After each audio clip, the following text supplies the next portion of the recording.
kok jadi kejangkang gitu? Saya kira kamu manusia seperti yang lainnya. Ya enggak, entah. Mau katanya mau ikat saya kok malah kejengkang itu gimana? Jadi enggak.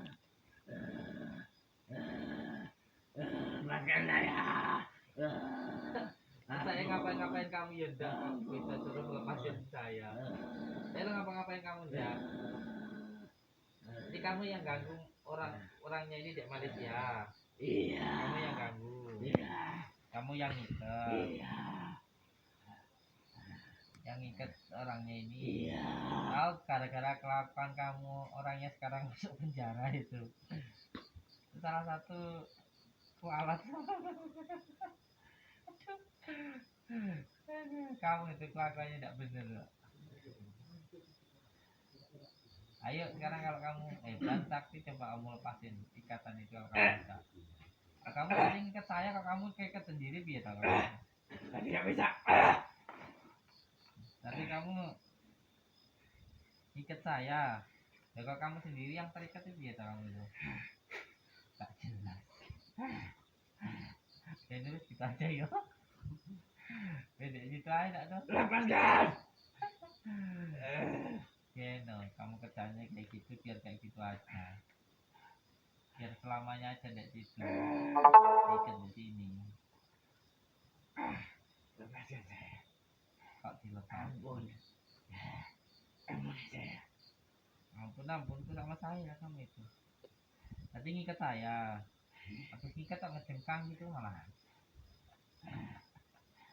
Habis ngikat saya kok ngejengkang gitu. Saya kira kamu manusia seperti yang lainnya. Ya saya manusia kayak yang lainnya lah. Sama makan nasi kok. Saya ambil suku kamu. Ternyata. Malah saya yang diikat.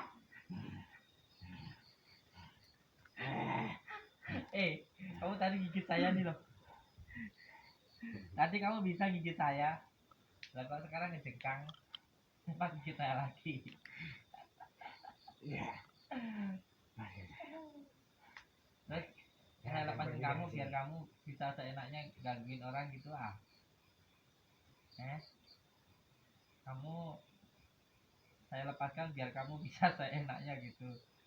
Tadi saya nggak sengaja loh, saya nggak sengaja. Ini tadi nggak sengaja ketarik yang ikatan yang mengikat di dalam diri anaknya bapaknya di Malaysia. Ya, karena bukan ada di sini. Saya nggak ngomong sama kamu. Jadi tadi itu saya hanya berdoa supaya semua gangguan yang mengganggu keluarga ini itu hilang gitu. Ternyata bukan yang mengikat di dalam diri bapaknya, bukan, tapi yang ketarik ke sini itu ikatan dari Malaysia sana.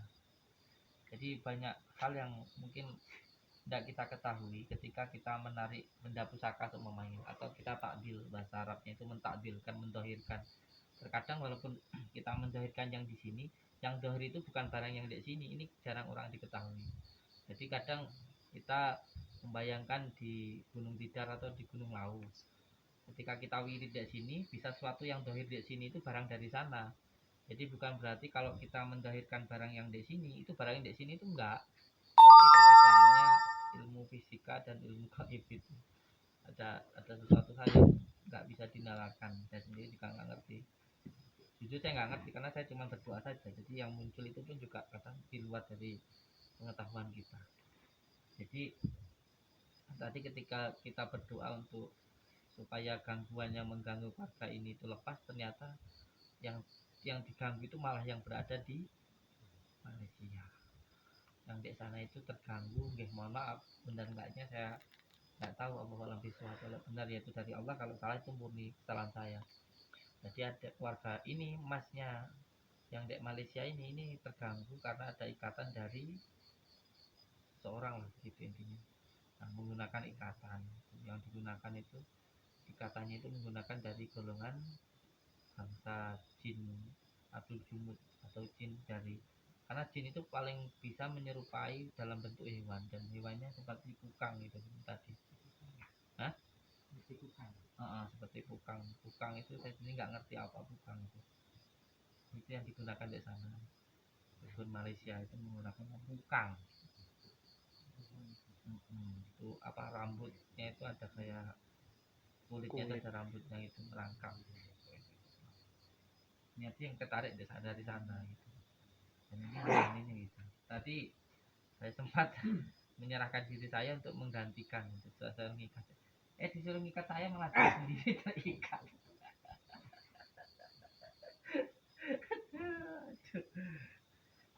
Tapi untuk yang lain jangan terlalu berani ya. Kalau sampean ada orang yang terkena santet atau kena tumbal itu jangan sampai bilang saya penggantinya itu. Terus sampai main-main gitu. Kalau bisa-bisa jadi tumbal beneran. Sebelumnya dipagari dulu dengan asma karomah sambil berjalani. Jadi itu keren.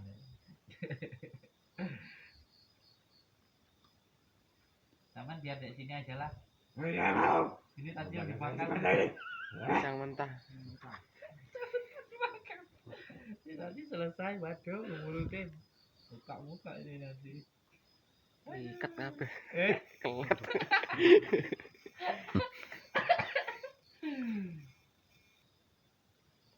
Aman itu mau tobat apa enggak? Mau tobat apa enggak? Tidak. Ya terus ngelepasin kalau enggak mau tobat. Masa iya kamu tetap mengganggu orang keluarga ini, gimana tak? Cuma berarti dilepas no.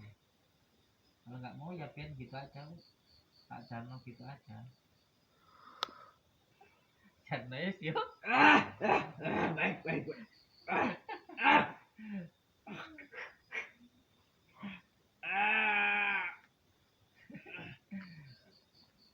Gitu aja. Semakin sakit. Satu hal lagi, jin itu suka bohong ya. Jadi jangan gampang percaya sama omongannya jin. Jin itu suka bohong. Hati-hati kalau berkomunikasi dengan bangsa jin itu penuh dengan tipu daya.